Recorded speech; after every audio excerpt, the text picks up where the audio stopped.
So it's been a really long time since we've taken a look at a thin and light notebook. The last one that I remember checking out was the Dell XPS 13. It had a fantastic display, the build quality was amazing, the battery life was also really nice, the performance was also pretty good. It was an all-around package for an Ultrabook, but it did come at a premium. It started at $1,800, which was not cheap, it was an expensive laptop. But what if I told you if there was an AMD alternative, an AMD-based notebook that has almost the same build quality as the XPS, not quite there, a bigger display, better battery life, and can run circles around the XPS 13. Oh, and what if I told you you could buy two of these devices for almost the same price as an Intel-based notebook? Well, folks, I hereby present to you the ASUS ZenBook 14. And there are some really good features about this Ultrabook that might make it one of the best devices in that category. But that being said, I do have some frustrations with it as well. So let's talk about the ASUS ZenBook 14 right after this. It's true what they say about the Corsair A100. We've got water-cooled hardware for cool temperatures, a cool design that stands out with plenty of good I/O. It's whisper quiet with an efficient fan and occupies as much space on my desk as my plant. The Corsair A100, up to 16 cores with a 2080 Ti. It does not disappoint. Check it out below. Okay, so let's start off by talking about the ZenBook 14's lineup, because in some instances you might have trouble finding the exact same spec or a spec that might fit your needs. Because if you look at the other system integrators like Dell, HP, and Lenovo, they offer their notebooks directly on their website, whereas ASUS solely relies on retail partners like Newegg or Best Buy. And in some cases, those retailers do offer different configurations and specs. So this ZenBook is listed as the UM425IA, but watch out since there's also a UX425JA, which has the same design. It includes Intel's Ice Lake CPUs, and it's generally a bit more expensive, but trust me, after watching this review, you probably want to avoid that one. With that out of the way, let's see what makes this thing tick. The version that I have has an 8-core, 8-thread Ryzen 7 4700U, 16GB of dual-channel LPDDR4X memory operating at 3733 MHz, a 1TB NVMe SSD, and a 14-inch IPS display with a peak brightness of 250 nits. There's also a 400 nit screen option. That one uses 1 watt of power, but we didn't get that one. Color options are here too with pine gray or lilac mist. Pricing is a little bit all over the place right now, but technically you should be able to find it for $900 US or 900 euros or about $1,100 Canadian.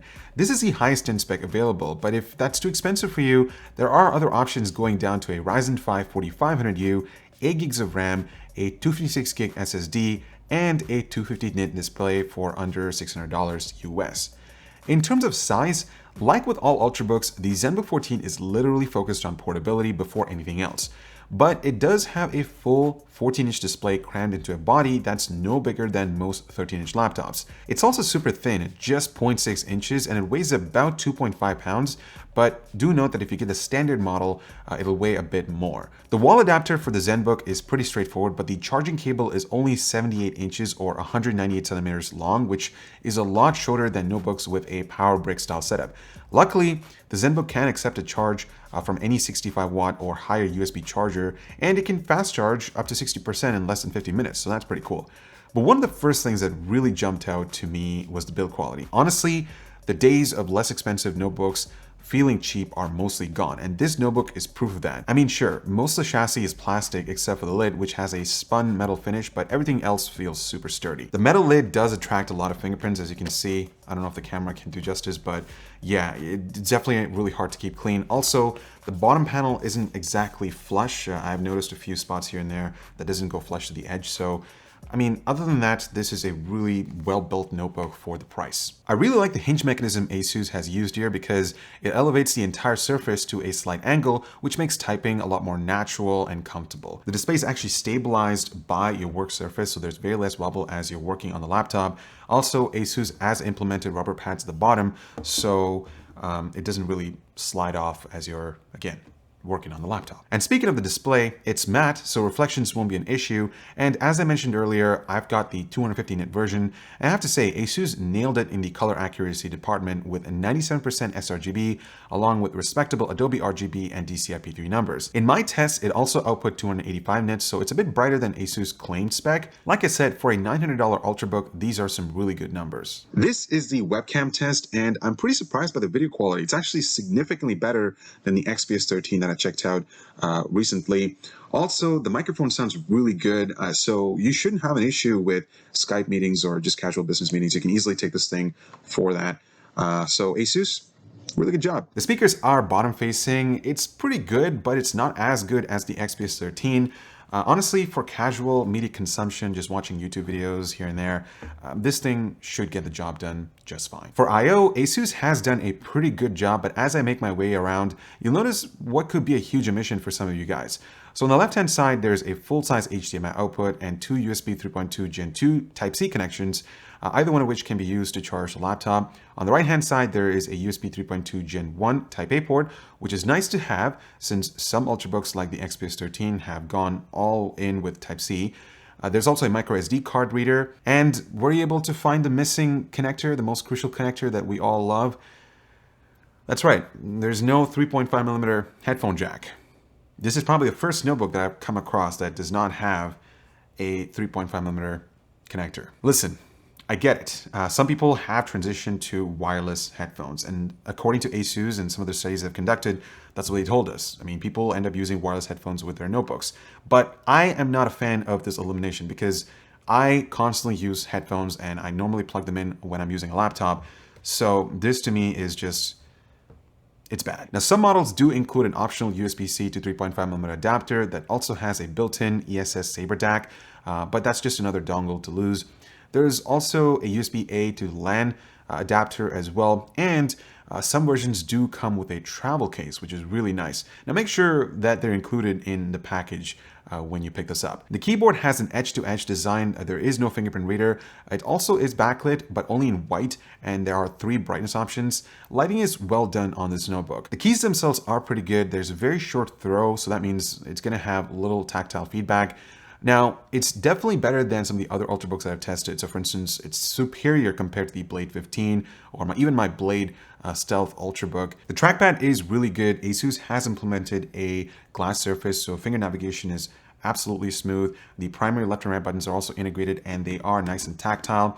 Honestly, I was surprised by the trackpad, especially on a notebook that costs almost $900. I also love the integration of this numpad. If you press this button long enough, it'll turn on, and it really comes in handy when you're using it for quick calculations. It almost feels like you have a full-size keyboard once you get used to it.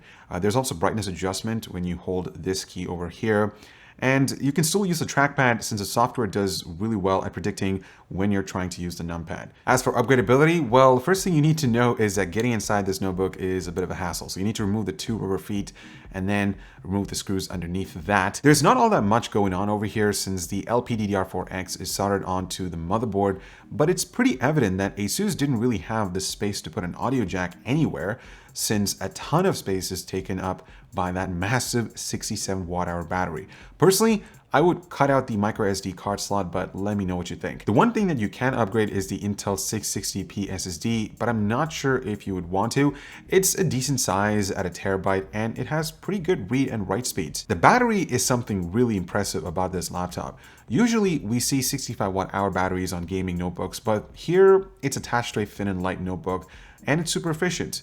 And guess what that means? Yeah, literally all day battery life while browsing the web or running basic productivity suites. But then when the system is put under a constant load, battery life drops to a pretty normal rate, and that's probably due to the 8-core processor chewing its way through power. You'll actually tend to see this on a lot of Ryzen 4000 series notebooks. They have awesome power gating during less demanding scenarios, but the raw number of cores means a bit less battery life when they're under higher load levels. Thermals are really well managed during load as well, at least on the top. Most of the heat is sent out the back, and the only real hotspot is mostly pushed away from the normal typing zone. But on the bottom, there's a pretty worrying amount of heat directed right towards your lap, so something to keep in mind. Usually we can overlook 40 to 45 degrees, but 50 plus, I mean, I would not use this on your lap during intensive workloads. In terms of acoustic performance, this notebook is pretty much dead silent under idle scenarios. The fans are either completely turned off or they're running at super low RPMs. Even during heavy load gaming scenarios, the noise level is pretty respectable. Now, before I get into performance, I do want to talk about some of the issues that I had with this laptop. The first thing has to do with its sleep wave functionality. So if I close the lid and open it back up, it either opens up and then it just freezes. You get this blue screen, the mouse doesn't start working, and you have to almost do a hard reset. Or in other cases, it just wouldn't go to sleep. In some cases, as soon as I open the lid, the system just BSODs and then it reboots. So that was super frustrating. Also, the other thing that I noticed is as I was testing the webcam and I went back to play back the footage, I started experiencing this.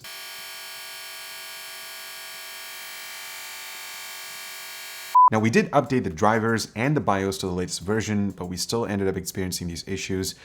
We did talk to other reviewers who had the same sample and they didn't seem to have any of these issues, so I think it's just our sample. If you end up receiving these issues or if you end up encountering these issues, if you pick up this laptop, just make sure you at least try to update the drivers through the ASUS My app. But other than that, yeah, I just thought this was worth mentioning because honestly, it was pretty frustrating using this laptop and just experiencing those things. Now, that being said, I think it's time to move into performance and clock speeds over time.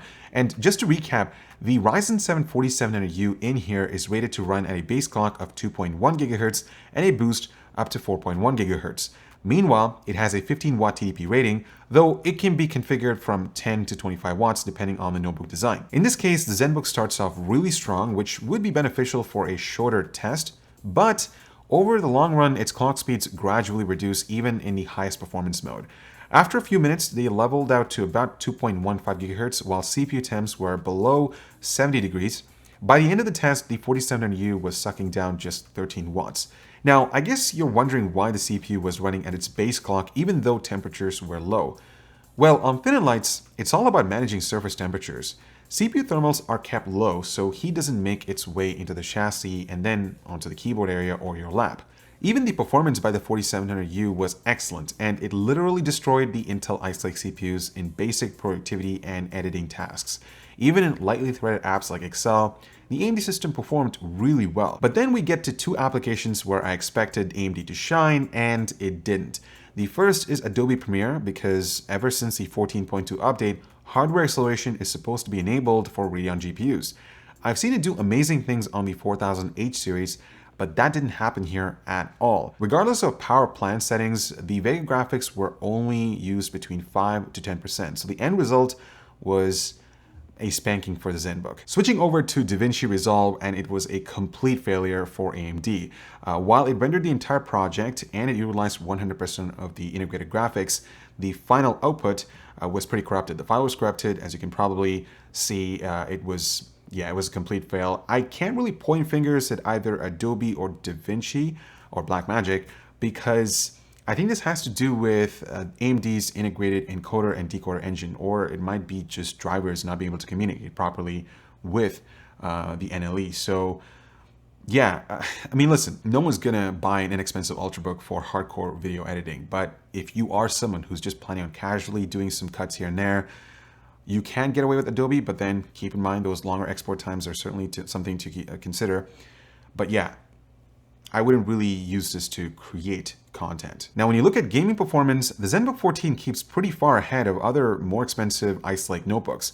But I was also surprised by how close Intel kept it. That's likely because the 4700U doesn't have the fully enabled Vega graphics like what's found on the 4800U.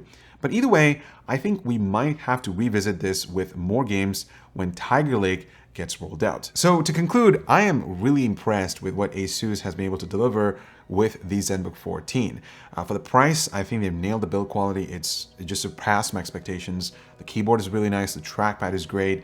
The screen is also color accurate, but I will recommend picking up the 400 nit version because that's a lot brighter, so outdoor visibility would be a little bit better. Also, it performs really well. The 4700U is not a slow processor. It actually gets through a lot. It can get a lot done, and the battery life is just phenomenal. That's one of the amazing factors that just completely surprised us with this laptop.